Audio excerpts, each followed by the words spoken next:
সুপ্রিয় শিক্ষার্থী বন্ধুরা, তোমাদের সকলকে বিদ্যাকোষে স্বাগত। আজকে আমি তোমাদের বাংলা প্রথম পত্রের একটি কবিতা আমি কিংবদন্তির কথা বলছি। এই কবিতাটির প্রত্যেকটি লাইন সুন্দরভাবে ব্যাখ্যা করে বিশ্লেষণ করব, যাতে তোমরা যেখান থেকে প্রশ্ন আসুক না কেন উত্তর করতে পারো। তো চলো আর বেশি দেরি না করে আমি তোমাদের আলোচনায় প্রবেশ করি। তো সুপ্রিয় শিক্ষার্থী বন্ধুরা, এখন আমি মূল কবিতায় প্রবেশ করব। তোমরা খেয়াল করো এবং তোমাদের সামনে একটি বই রাখলে ভালো হয়। বইয়ের প্রত্যেকটি লাইন তোমরা মিলিয়ে ব্যাখ্যা করে নাও। আমি আমার পূর্বপুরুষের কথা বলছি। আমি আমার পূর্বপুরুষের কথা বলছি। এখানে পূর্বপুরুষ বলতে কবি কাদেরকে বুঝিয়েছেন? পূর্বপুরুষ বলতে কবি আমাদের পূর্বপুরুষের কথা বলেছেন। কারা পূর্বপুরুষ? যারা এদেশের কল্যাণে, এদেশের সংগ্রামে, এদেশের বিপদে যারা আগে নিজেদের জীবন উৎসর্গ করেছেন, যারা নিজেদের জীবন বিসর্জন দিয়েছেন, যারা সামনে এগিয়ে এসেছেন মুক্তিকামী, ওই সকল লোকই হচ্ছে আমাদের পূর্বপুরুষ। এরপরে তোমরা লক্ষ্য করো বন্ধুরা, তার করতলে পলিমাটির সৌরভ ছিল। তার করতলে পলিমাটির সৌরভ ছিল। এখানে তার বলতে কাকে বোঝানো হয়েছে? পূর্বপুরুষদের। পূর্বপুরুষদের করতলে পলিমাটির সৌরভ ছিল। করতল বলতে হাত, হাতে পলিমাটির সৌরভ ছিল। অর্থাৎ এই লাইনটি দ্বারা কবি এখানে বুঝিয়েছেন যে আমাদের পূর্বপুরুষেরা কৃষি নির্ভর ছিল। তারা কঠোর পরিশ্রম করে কৃষিকাজ করত এবং নিজেদের জীবন অতিবাহিত করত। এখানে এটি বোঝানো হয়েছে। তারপরে বন্ধুরা লক্ষ্য করো, তার পিঠে রক্ত যাবার মতো ক্ষত ছিল। কার পিঠে?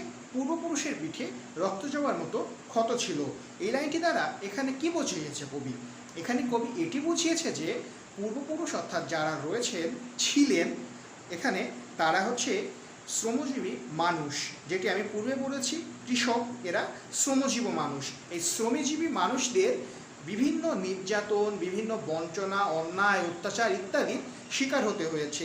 যেমন যদি আমি উদাহরণ হিসেবে তোমাদের বলি, তাহলে ইংরেজদের কাছে যখন আমাদের পূর্বপুরুষ যারা ছিলেন তেনারা লবণ বিক্রি করতে যাচ্ছিলেন, তখন ইংরেজরা তাদের উপরে খুবই খারাপভাবে নির্যাতন করতো, তাদের পিঠে চাবুক মারতো। তারা প্রচুর অন্যায় এবং অত্যাচারের শিকার হতো। এখানে কবি এটি বুঝেছেন।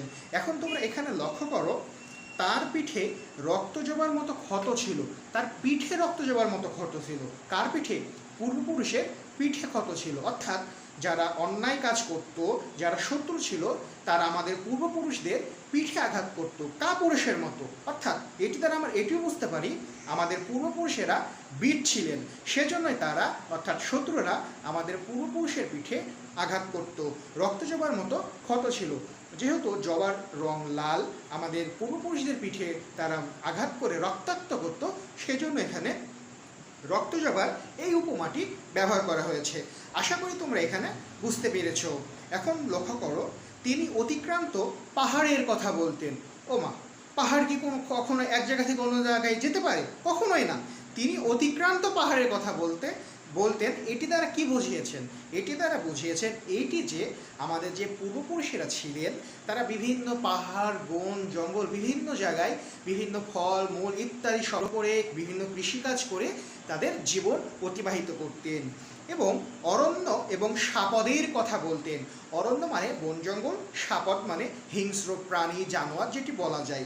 এবং গভীর জঙ্গলে তারা বিভিন্ন ধরনের কাজকর্ম করতেন এবং হিংস্র পশু প্রাণী এদের সাথে মোকাবেলা করে প্রতিকূল পরিবেশেও তারা অনুকূল পরিবেশ তৈরি করার চেষ্টা করতেন। এখানে কবি এটি বুঝিয়েছেন। এরপরে বন্ধুরা তোমরা খেয়াল করো, পতিত জমি আবাদের কথা বলতেন। পতিত জমি আবার আবাদ করা যায় নাকি? অবশ্যই এটি একটি উপমা। এটি দ্বারা কবি বুঝিয়েছেন যে তারা অসম্ভবকেও অর্থাৎ পূর্বপুরুষেরা অসম্ভবকেও সম্ভব করতে পারতেন। পতিত জমি বলতে যে জমিতে চাষাবাদ করা সম্ভব নয়।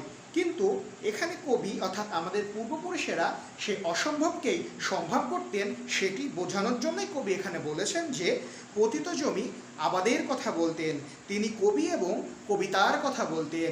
এখানে কবি বলতে পরিশ্রম করা, চেষ্টা করা, সংগ্রাম করা। তারা যে এত কষ্ট করে সংগ্রাম করে বন জঙ্গলে তোমাদের কাজকর্ম করে হিংস্র পশুদের সাথে মোকাবেলা করে প্রতিকূল পরিবেশে টিকে থাকতেন, এটিকেই কবিতা বোঝানো হয়েছে। আশা করি তোমরা বুঝতে পেরেছ। সুপ্রিয় শিক্ষার্থী বন্ধুরা, কবিতাটির পরবর্তী অংশে তোমরা খেয়াল করো, জিহ্বায় উচ্চারিত প্রতিটি সত্য শব্দ কবিতা। এখানে সত্য শব্দ বলতে কবি কি বুঝিয়েছেন? এখানে সত্য শব্দ বলতে বুঝিয়েছেন যে আমরা এই অন্যায়ের বিরুদ্ধে যে কথা বলি, প্রতিবাদ করি, এটি হচ্ছে সত্য। এই সত্যই এখানে কবি তুলে ধরেছেন যে জিহ্বায় উচ্চারিত প্রতিটি সত্য শব্দই কবিতা, অর্থাৎ ন্যায়ের জন্য, সত্যের জন্য যে প্রতিবাদ করা হয় সেটি হচ্ছে সত্য কবিতা। এখানে সেটি বুঝিয়েছেন। এরপরে খেয়াল করো, কর্ষিত জমির প্রতিটি শস্য দানা কবিতা। তোমাদের এখানে কর্ষিত জমির প্রতিটি শস্য দানাই কবিতা, অর্থাৎ কর্ষিত জমিতে যেমন কৃষকেরা দীর্ঘ কঠোর পরিশ্রম করে ফসল উৎপন্ন করে, তার ফসল উৎপাদন করে, ঠিক তেমনি আমরাও কঠোর ও পরিশ্রমী হই, যাতে সেখানে এটি বলা হয়েছে। অর্থাৎ পরিশ্রম করে যেমন কৃষকেরা চাষাবাদ করে তাদের ফসল ঘরে তোলে, ঠিক তেমনি আমরাও আমাদের জীবন যুদ্ধে পরিশ্রমী হব এবং পরিশ্রমের ফলে আমরা আমাদের কাঙ্ক্ষিত সফলতা অর্জন করব। এটি দ্বারা কবি এটাই বুঝিয়েছেন। এখন তোমরা খেয়াল করো, যে কবিতা শুনতে জানে না সে ঝড়ের আর্তনাদ শুনবে। হ্যাঁ, এটি তো স্বাভাবিক।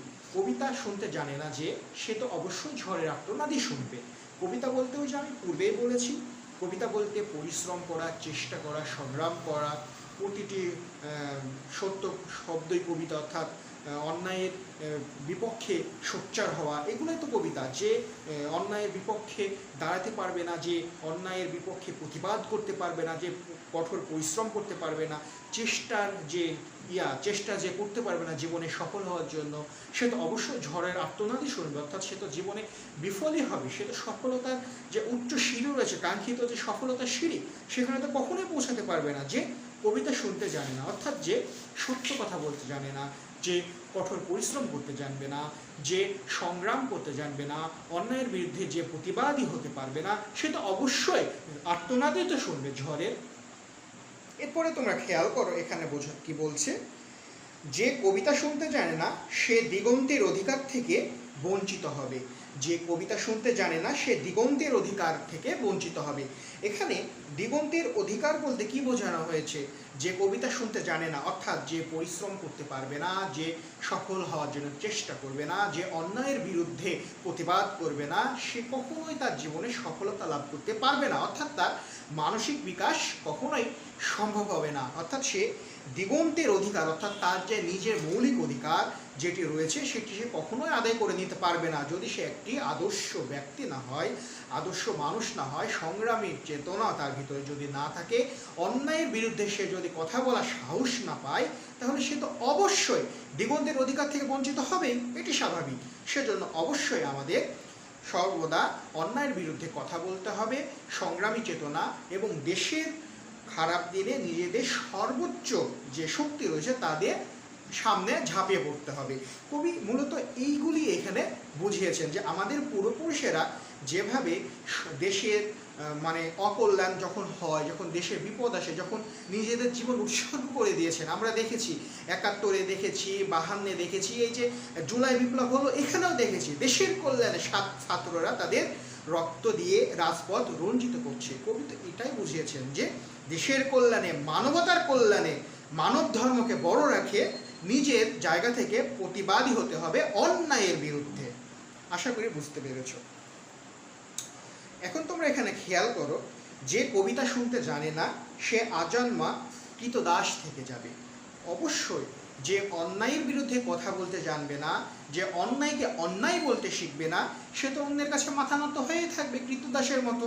এটি তো স্বাভাবিক। সেজন্য সংগ্রামী চেতনা নিজের মনে ধারণ করতে হবে সত্যের পক্ষে। এটি সবচেয়ে বড় কথা। সুপ্রিয় একাদশ দ্বাদশ শ্রেণীর শিক্ষার্থী বন্ধুরা, আজকের আলোচনার বিষয়টি এতদূর পর্যন্তই।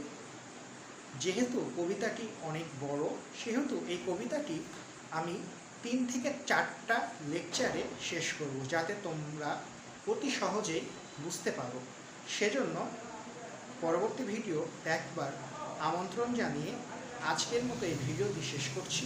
সকলে ভালো থেকো, সুস্থ থেকো। আল্লাহ হাফেজ।